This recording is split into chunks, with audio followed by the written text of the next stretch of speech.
I'm reading from Live Your Dreams in 7 Ds, page 10. Is it page Yes. 10 and 12 or from page 10 to 12? 10 to 11. No, it's just the universe conspires. Okay. Mm. The universe conspires.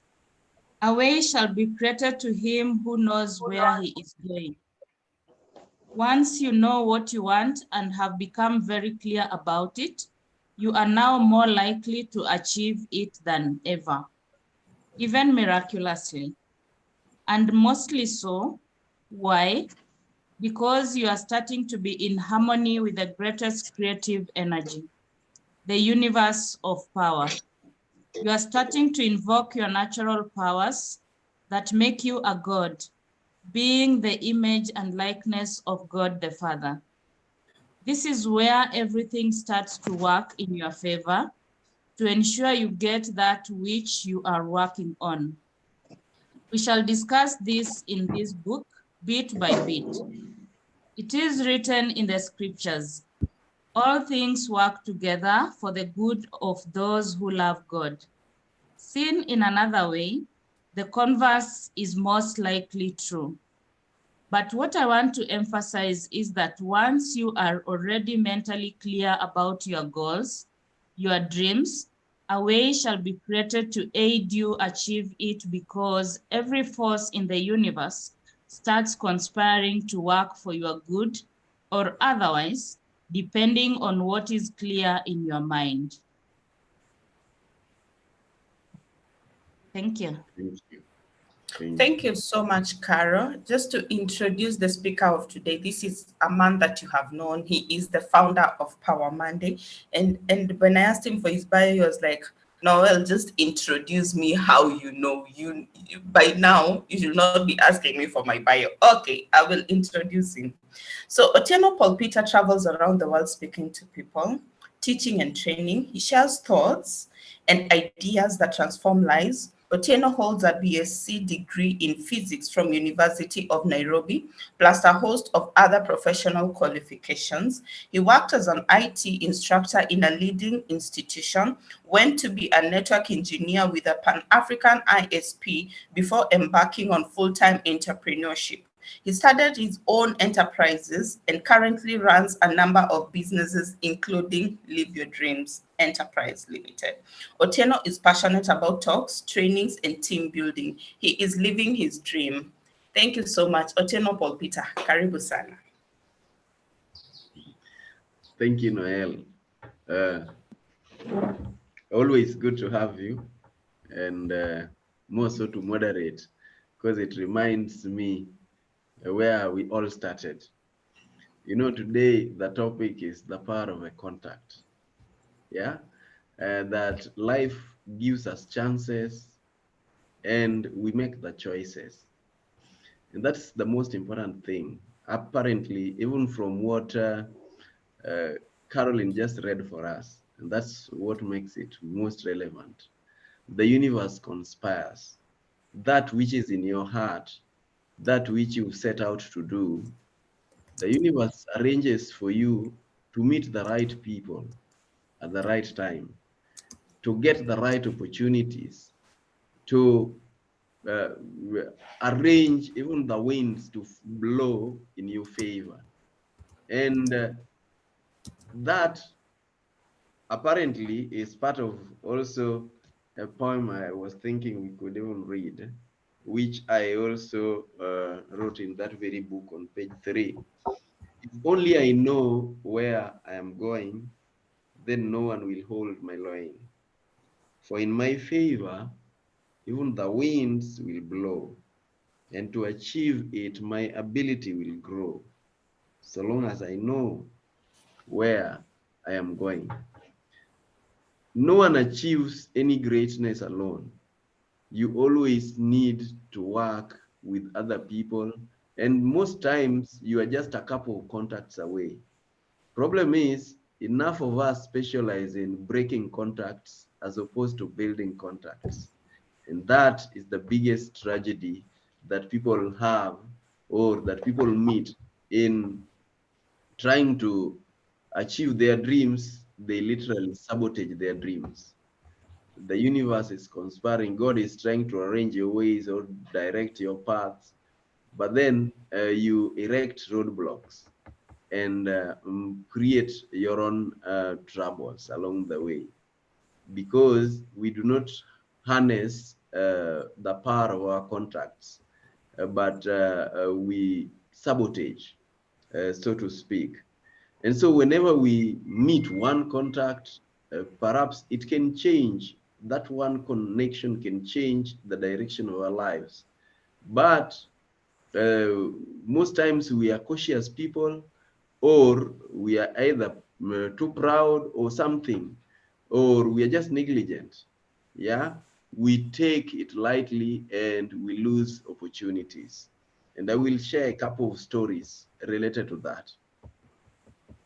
It's a very sad state that people can wake up early in the morning, work their life, work their time the whole day, whole week, whole year. But when chances come to us, we lose those chances. Yes, we don't make the right choices. And by the end of the day, we don't achieve that which we can. We don't live our dreams. And maybe we start cursing God. We start looking for the demon that is stopping us.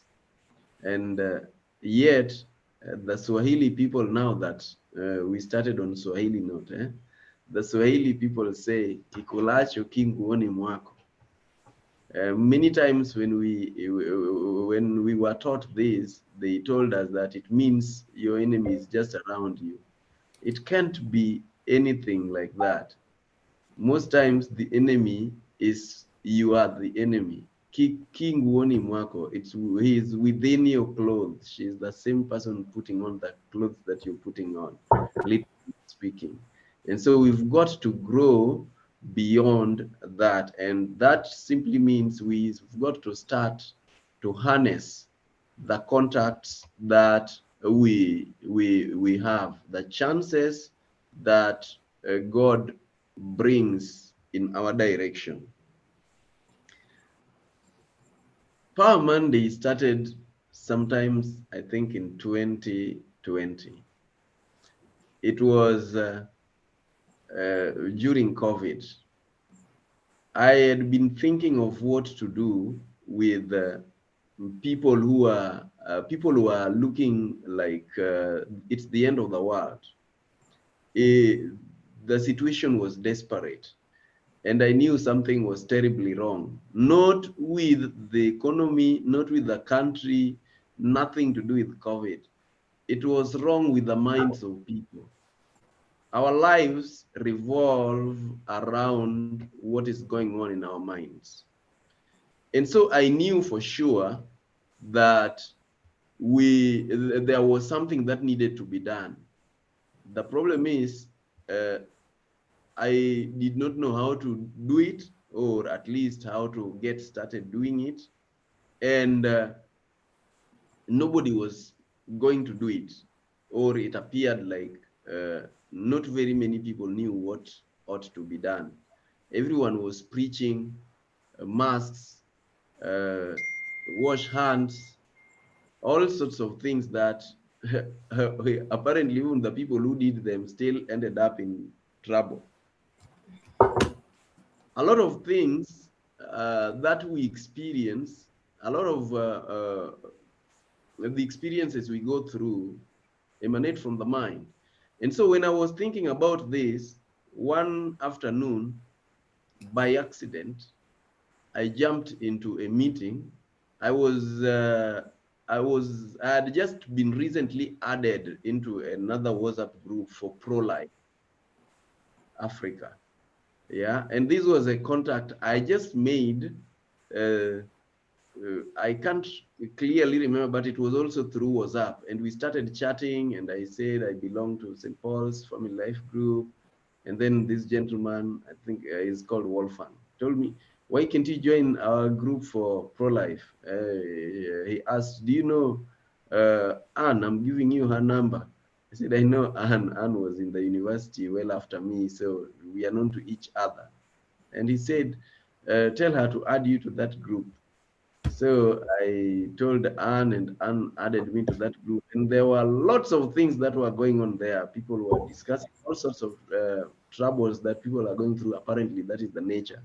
They know in that group, people tend to follow all the things related to family and a lot of things that happen. And so I did not. I always choose what I consume more so early in the morning. So I never wanted to open that group much, mostly early in the morning because of the nature, my nature. I program myself in a particular way, and there is the information I can only consume for a certain number of, a certain period of time, and for just around certain hours of the day, because I need to stay in a particular reference frame or mindset. So I would jump in there around 3 p.m., briefly go through what is happening as much as I can, then I clear. And it was during COVID, as I said, people were talking about all sorts of, like in every other group, negative things, good, bad images, whatever. So when I logged in one afternoon, I saw and posted some meeting on Zoom. And I said, for once, there could be some solution somewhere. So let me join. And I joined that. And through that meeting, that's how I got to meet Noel, and on that virtual platform. And I got to meet another lady called Catherine, and I got to meet Dr. Eda. And I think we were just around 4 or 5 thereabout. I did not know any of these people other than Anne, who only joined it once that day when she initiated it, and that was the end. But we ended up building different businesses with these people, and they've become friends all that while. But over and above that, the very first day I went to meet Noel, I was taking to her a copy of my book, The Making of a Symphony Orchestra. That single meeting, that first meeting, begot Power Monday. An idea that I've been nurturing for some time, I think for 8 months or thereabout, just popped in. And this is something that it's important to note, that when two people sit somewhere to converse about something, then ideas come. And that's sometimes what is written in the Bible, where 2 or 3 people gather in his name, there he is. An idea comes, the Holy Spirit is there, and things happen. It's always said that simple minds discuss people, ordinary minds discuss events, and great minds discuss ideas. And so every time I have a meeting with people, I always find myself most times discussing just ideas, and I enjoy the conversations, and they produce results. And so today, through Power Monday, that one contract, that one accident or otherwise, yeah, my friend Catherine keeps saying, I just invaded her meeting. I was an unwelcome guest. But I saw that there was going to be some solution, and I love being part of solutions. And that brought this. And through my network fluctuated. So through that single contract, all the people in this platform, many of them, if not actually most of them, I've gotten to know them. I know there are enough people in Power Monday group or who've interacted with me through Power Monday. I'm yet to meet them in person, but I've gotten to know them, and I've gotten to build stronger relationships and go beyond just the virtual platform. And I've been able to see great benefits through that. Just the power of one contact. Yeah. the power of a contact, and just making a choice to take that particular chance presented to me. You see, and the same thing happens again and again. If I look at how life is unfolded, how the universe has conspired to bring opportunities towards me, it's always been through just one contact, just one contact. But then over and above that, I try to build those contacts, to build those relationships. And each one of us, I know we try our best to build relationships. Though, like I said before, enough of us, without knowing, also endeavor to break relationships or to fight the relationships, which I'm going to talk about also briefly. And all of us can always, we'll get a chance, we can always share our side of the story. I remember the first time, and these are the parts, the sections of the book I wanted to extract and read. I didn't get time to do that. When I was going to Mombasa for the first time, I was young. I had just finished my class 8, and I was supposed to be going to Form 1. And it appeared that my dad was not going to take me. So he opted that I should go to Mombasa to his brother, who had alluded that he would. And it was a good opportunity, at least, to get out of the village and see what is happening elsewhere. But my dream was not achieved. But the story is that when I left Kindu Bay, my hometown, I did not know any other place. And I did not know how towns look like. So I think in my mind, it appeared like it should be a village where when you reach, you can simply ask people, I'm looking for so-and-so, and then they would lead you there.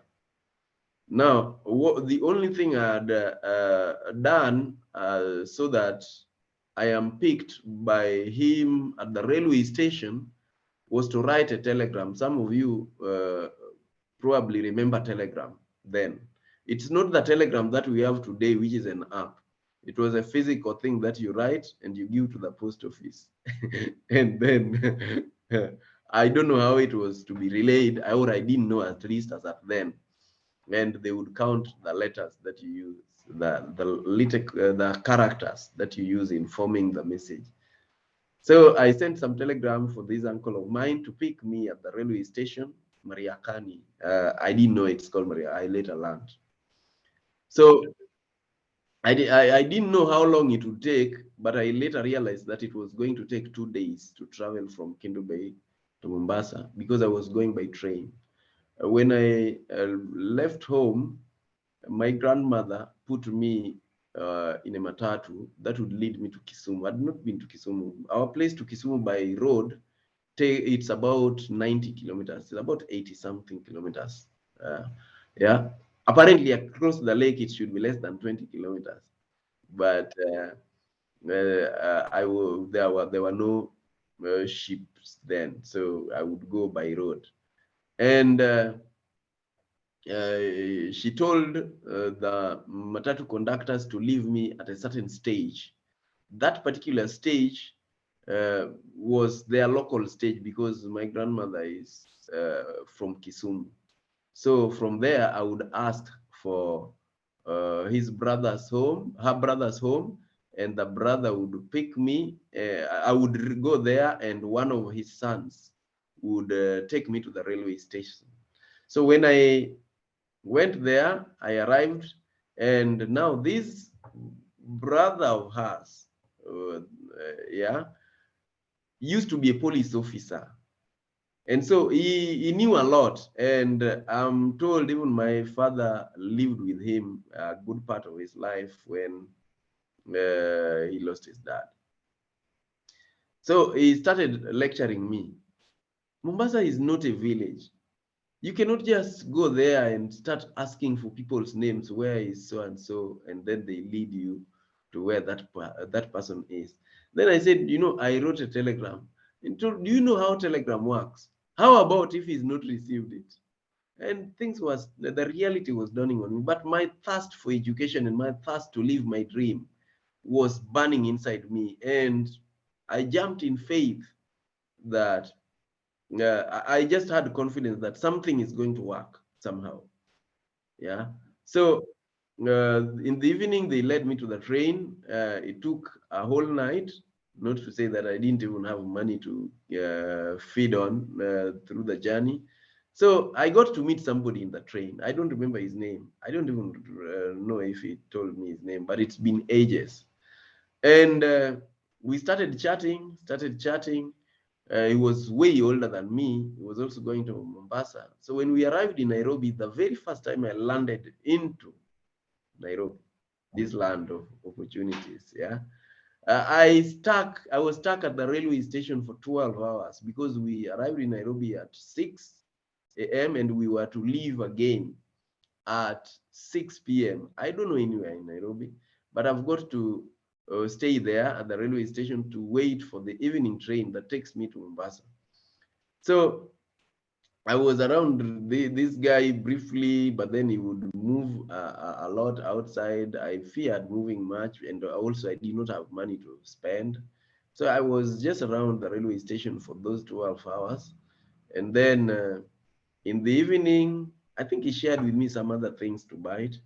In the evening, we picked a train, and that is when we started now discussing where exactly he was going, and he started asking me where I was going. I did not know exactly where. I just knew it's Kongowea, and I did not know how big that place called Kongowea is.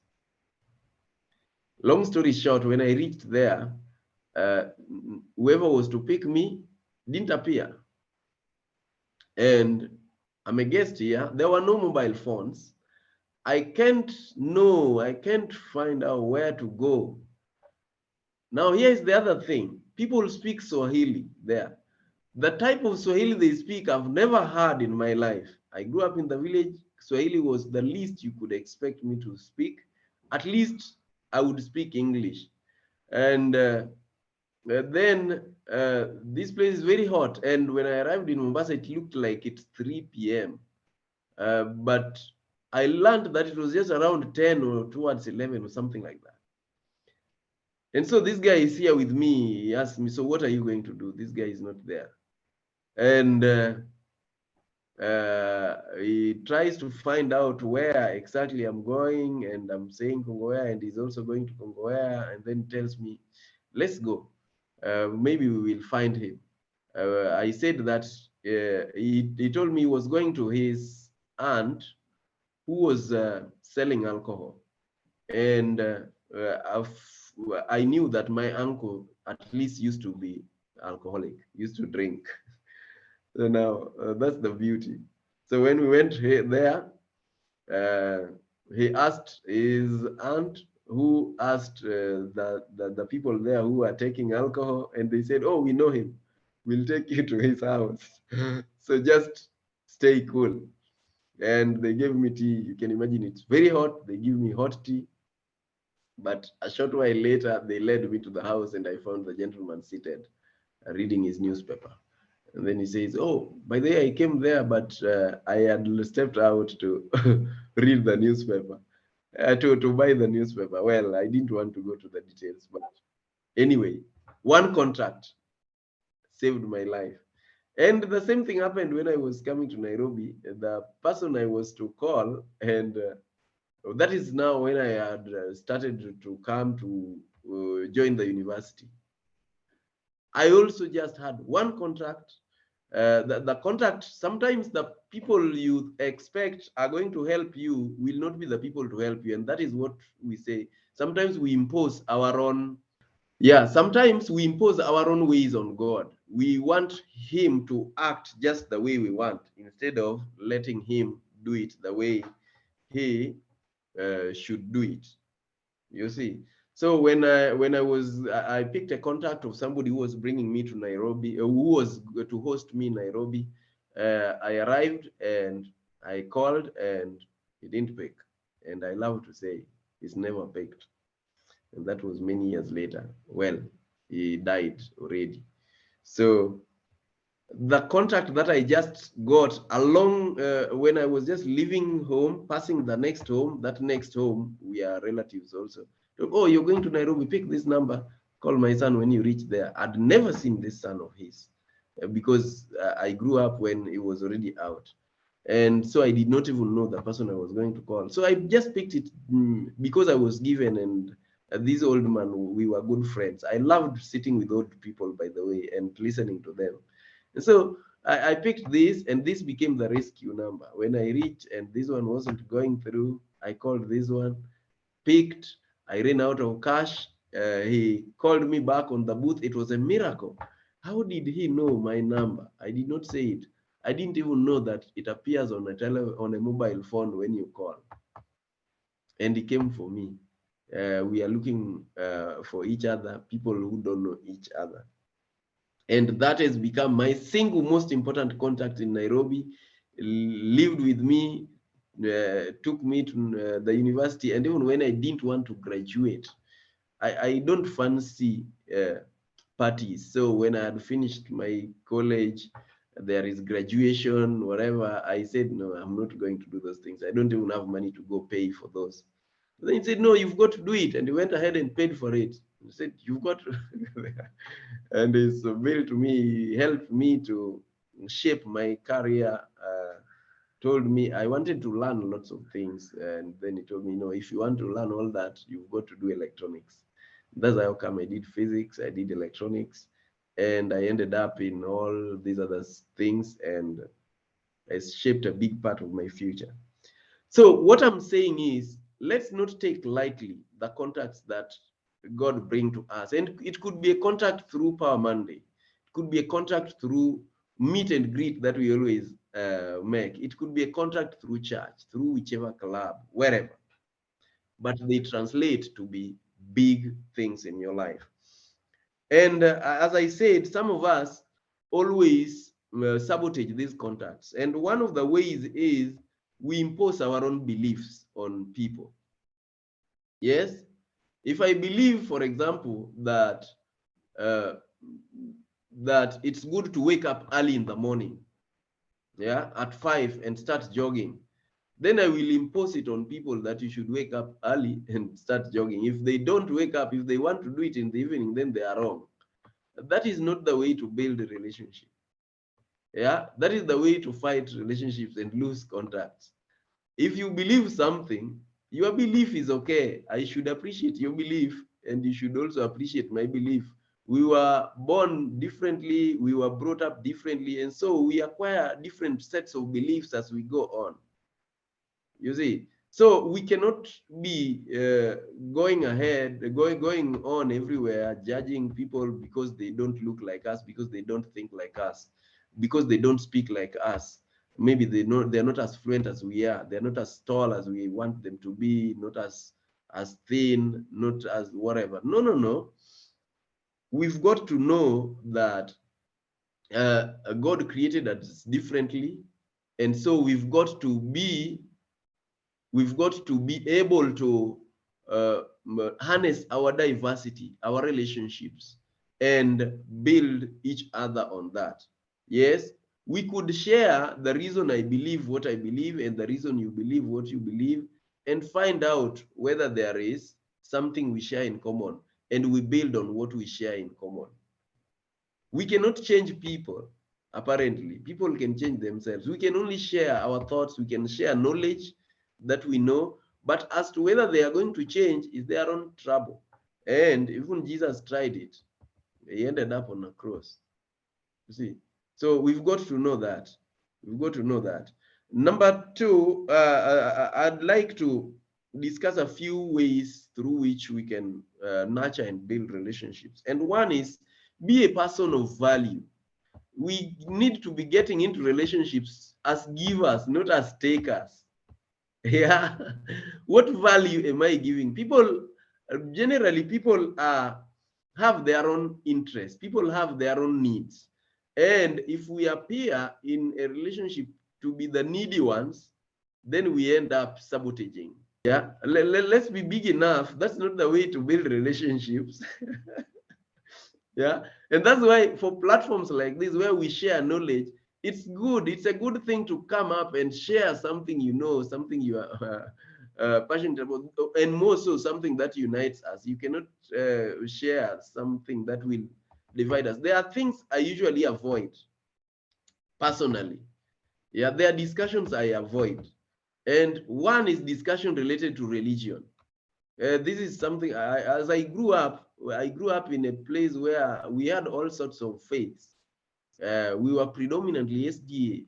I grew up Catholic, and we had I schooled in a Muslim school, and I usually say I'm a Muslim by origin.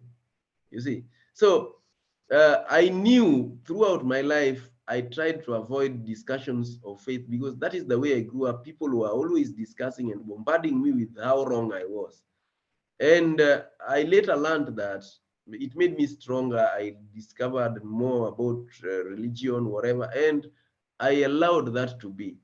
So there are discussions. Don't discuss things that uh, drift people. Discuss things that unite you, that bring you together. If somebody is Orthodox and somebody is SDA, you don't. If you are going to discuss about faith and religion, discuss the aspects of your faith, what makes you believe that, and the other one, just to appreciate the diversity, but not to pull somebody into your corner or your side of the belief. I really find that to be always drifting. Those are, just take for example what has happened in Malindi, Shakahola. You cannot convince those people otherwise. So matters of faith, just keep them. Yeah. The other thing is politics. Politics, I learned in Kenya more so, and I think universally, because I also see this even in the United States and different parts of Africa as well. People are diehards. They take their sides, and it doesn't matter whether they are professors or they are unschooled. So when it comes to politics, you will break relationships. Don't do it. And of course, we will not offer such platforms also to discuss such things on Power Monday. There are those hard-held beliefs that will always invoke negative emotions. Yeah, you do not want such if you are going to build any healthy relationships, and those ones would be toxic. After discussing with you something, don't be the person that after discussing with you something, people get headache, they keep feeling bad the whole day. They need to feel good. You see, the other thing I know is about money, but this is more so in a relationship, one-on-one relationships. Money breaks lots of relationships, and most times it's because we have different ideologies, the way we were brought up, and this is something that is even breaking families. Yeah, we love to talk about finance even in marriage, and we say it's not even the way people make money, it's the way they spend it. We are brought up with different philosophies, different psychology, and all sorts of things, and so we think that the other one is wrong and I'm right. But who told you you're right? You could also be wrong. Yeah, and lots of other things that can, but always I prioritize those three when I'm talking about topics that separate. If you are going to learn them together, learn them to get perspective and to get the scientific whatever. And even science today, people have made it a moving target. So let's get into relationships as givers. Then let's be authentic brands. Authentic. You don't say this to mean this, or you say this today, tomorrow you say that, tomorrow you say that. Just being you and respecting yourself as you, and allowing other people to also be authentic and be whom they are. And that is the way life is. We can't all be the same. And that's a beauty. Imagine if everyone was looking the same. It would even be difficult to distinguish who is who. Imagine, I hate it when I'm in a meeting, I'm leading a meeting where everyone is saying yes, yes, yes, yes. I feel terrible. Somebody commented about that when I was young. When are we sheep? We just think the same thing. We must think differently. You see, sheep, if they are following that one direction, everyone is following that. Then no new ideas can come in. We must allow that difference. We must, even if you are in a meeting, let people speak out their minds, and that is the way the best idea will come out. Yeah, and you don't condemn them because of their minds, because of speaking their minds. So let's be authentic in our relationship. Let's build an authentic brand. Yeah, and that will make people depend on us. I've said let's be givers. You could be giving of your time, giving of your knowledge, what you know. So let's be givers. Let's be authentic, and enough of us need to know that you build more relationship through smiling than through frowning. Yes, like the Chinese say, whoever can't smile should not open a shop. Yeah, we discussed this when we are talking about selling. This is a topic that many people also don't appreciate, that each one of us is a salesperson. You're selling something, and you could be selling yourself short. They say short, right? Yes. You sell yourself against you instead of selling yourself for you. Yeah. So through what you do, through what you give, through what you say, through what brand, what marks you leave in people, you could be the greatest contact that they've been looking for, and they could be the greatest contact that you are looking for. The other thing is, always look at everyone as a constituency. That's a very important thing, and we also teach it in selling. Every person you meet is a constituency. There are people they know whom you don't know. Yeah, and they are the only bridge that through which you can reach the people you don't know. But sometimes we look at somebody and we quantify, yeah, we sum them up in their value. Who you? There's nothing much he or she knows. What can I learn or get from him? You never know. I'm reminded of a story in Nigeria where there was this cleaner in a particular corporation, and she works there, and then he hears that one of his colleagues, those people who are senior there, is moving to a different city, I think Abuja. And they say, oh, you're going there, you're going for an interview. Oh, please take this number. The same thing I was given. Take this number. That was my classmate. We were very good friends. When you're there, you can call him and say hi. Maybe if you need something, he could help you. He's a big person there. When this guy reached, and apparently he reached late and could not figure out where to spend, he had to resort to calling this person. But when this cleaner was giving him the number, I felt like, so who you? Yeah, whom can she know that would help me? Yeah, our relationships. Thank you very much, Caroline, for being with us. Yes, we look forward to having you again next Monday. We're going to have a big topic. The people in her circle may not be that important. Yeah, may not be my class. Yeah, maybe they're living in some slums or something. So when he ran out of choice in town, I think Abuja, he called and was received by this guy, and it was a big place, a marvelous home. And he left early in the morning for his interview. The following day, was very grateful for this opportunity, for the opportunity to spend there. Left early in the morning for interview so that he can finish the interview and run back because he didn't know people there. But then he left this guy at home. He went for the interview, but later when the interview time arrived, the guy he left home had already arrived, and he was the person in the interview panel. You see, and that is the way he ended up getting an opportunity. But this is somebody that he would have missed because he looked down on the cleaner. And that is probably something that most of us can do. We don't look at somebody as a constituency. Sometimes back, Noel commented here that maybe the person you're going to meet here will link you to the billions you're looking for. You're becoming the next billionaire. Yeah, somebody repeated it a couple of times that I need to meet you, we make some billions. So everyone is a constituency as you build relationships. Yeah. So the other thing is, let's remember that everyone has an interest. Most times by default, every relationship is built on interest. If you know the other person's interest, you provide what they want and they provide what you want. That is the way relationship grows. Relationship grows. So if we do not understand everyone's interest, it becomes a tricky affair. Yeah. And sometimes people go with the bargain. They just want to take. They do not want to satisfy the other person's interest.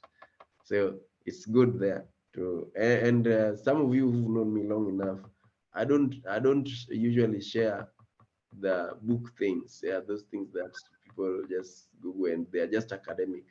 I share things that are practical. You can go put them into use today and you start seeing results.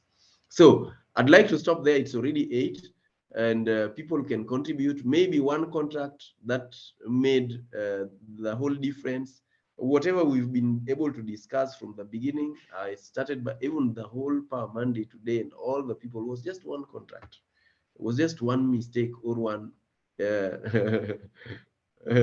move that was accidental in other people's mind, but it's worked. And there are lots of stories that I can relate that are related to that. So let's not be people who burn bridges, who impose our own thoughts or opinions or beliefs in people. Let's be people who nurture relationships, who are there to give, to share, to be authentic, to respect people's opinions, and to grow with them as they are. The other day, I was taken to, I met Olale's group of men, and it was an exciting thing. People, I've never seen men on their own cooking all over, and they were senior people, by the way. And I saw an old man making pancakes. I did not know literally that these are pancakes, but in the long run, when he was serving me, I realized, oh, all this while, whatever you were making were pancakes. I didn't know. Yeah, thank you, Lali. Now, that's one contract. And that has come through Power Monday, through Melvin, and it can always be traced. Thank you. Back to you, Noel. Thank you so much.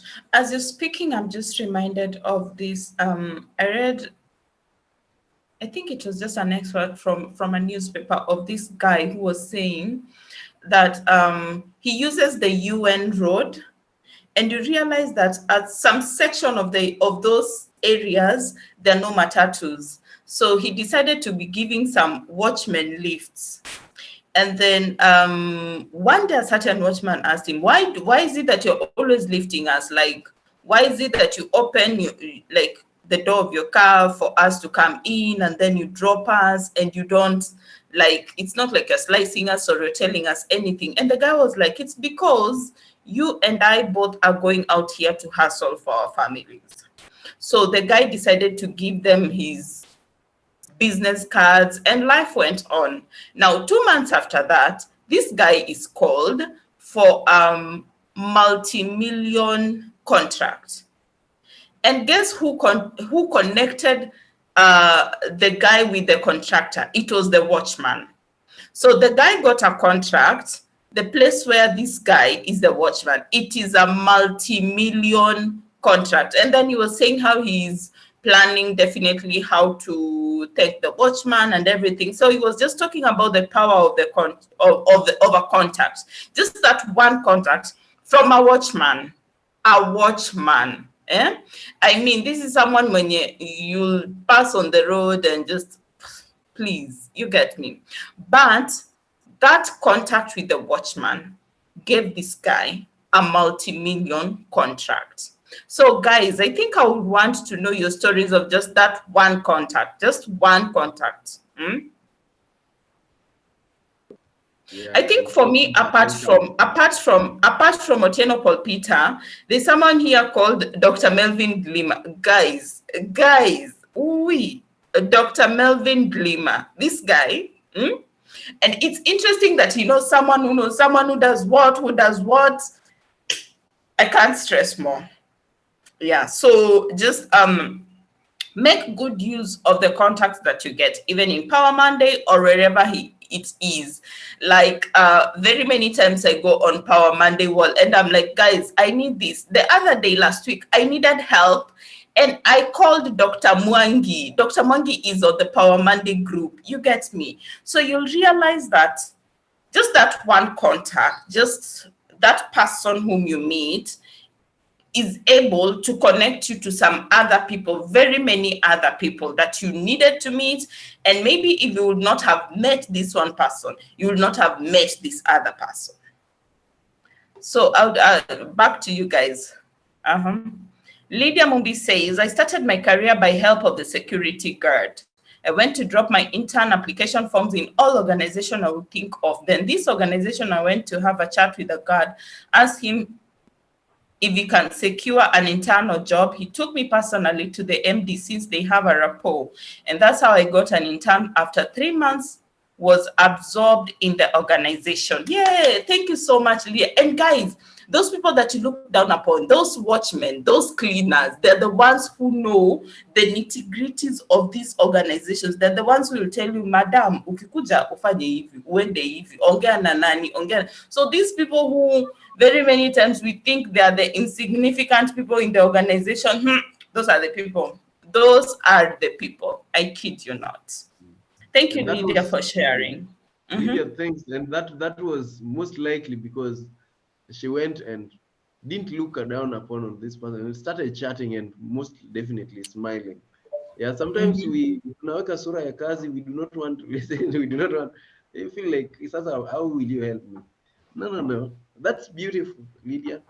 Yeah, yes, people can continue to share, give your own comment, and it will build somebody.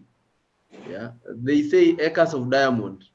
There is this acres of diamond story which I'd thought about also.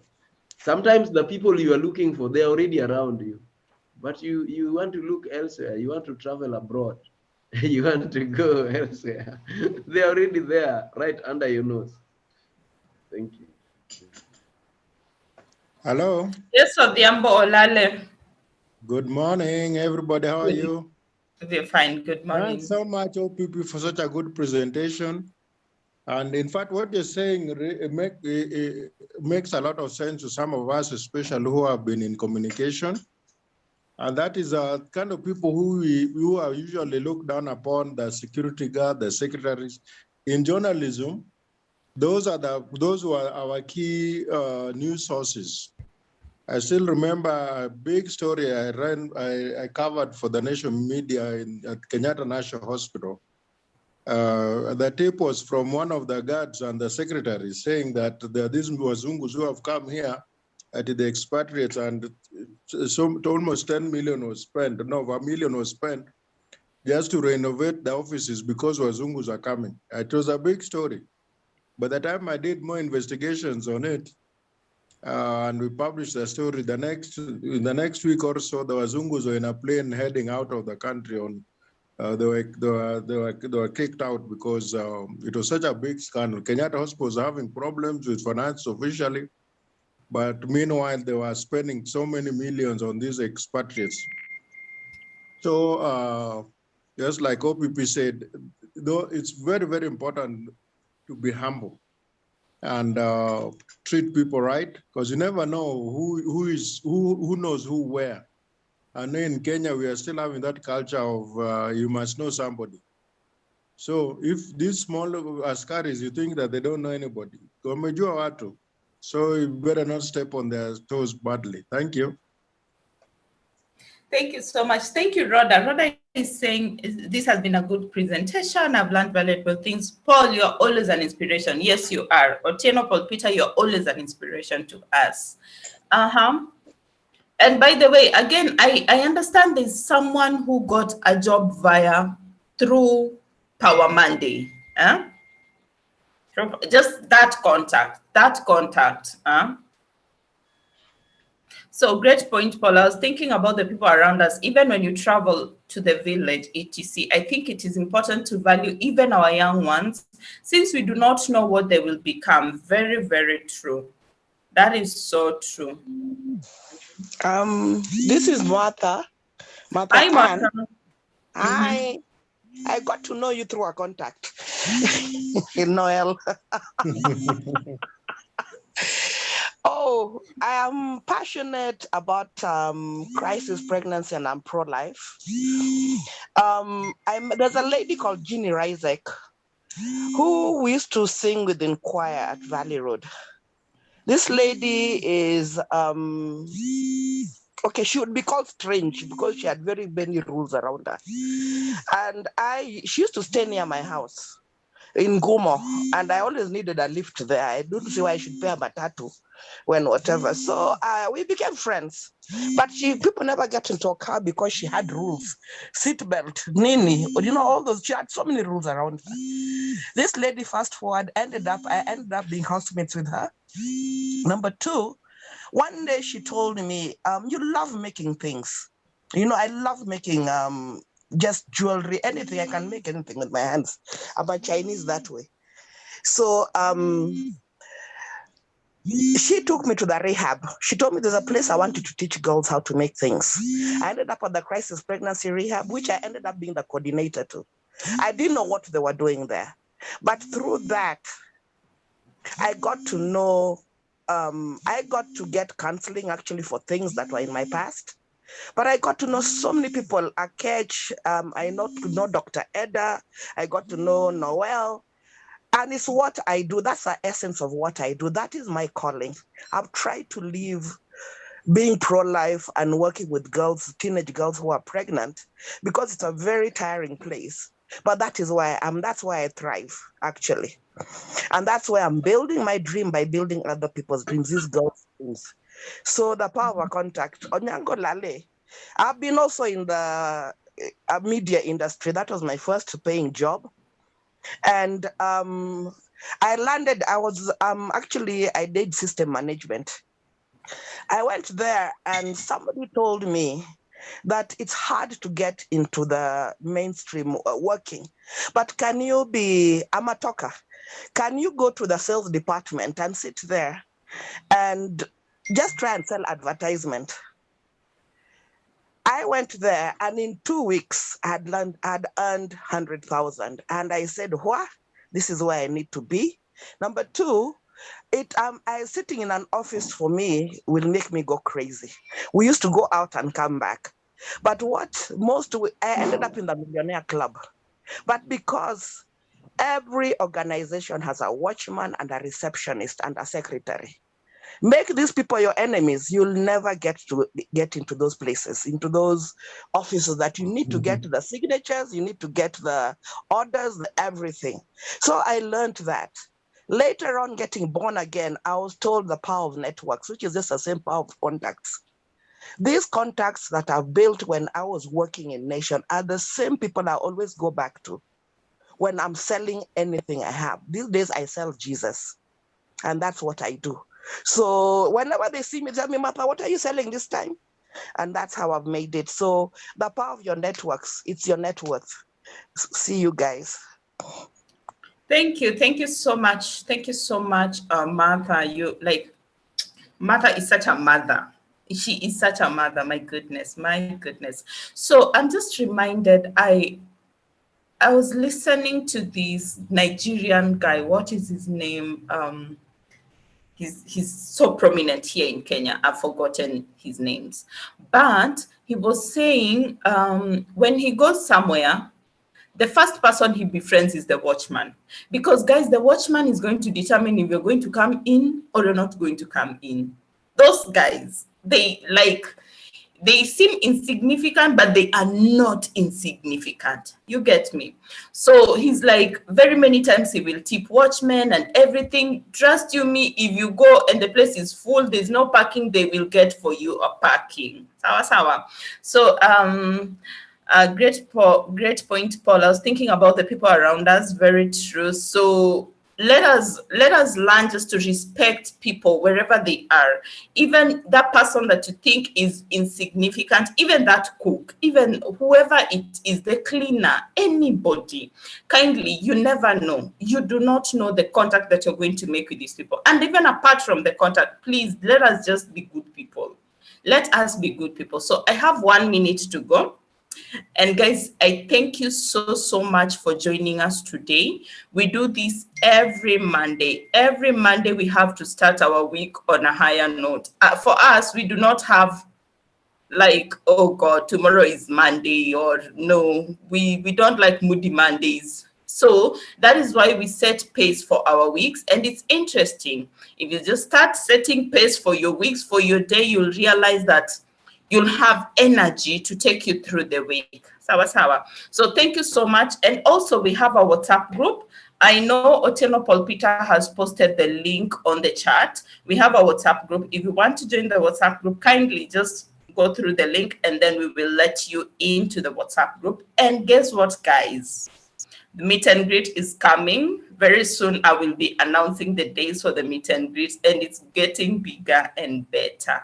Bigger and better. So, Martha Anbore, can you kindly pray for us? Actually, meet and greet is on 28th, the last Saturday of July. Yeah, that's what we said. Just a reminder.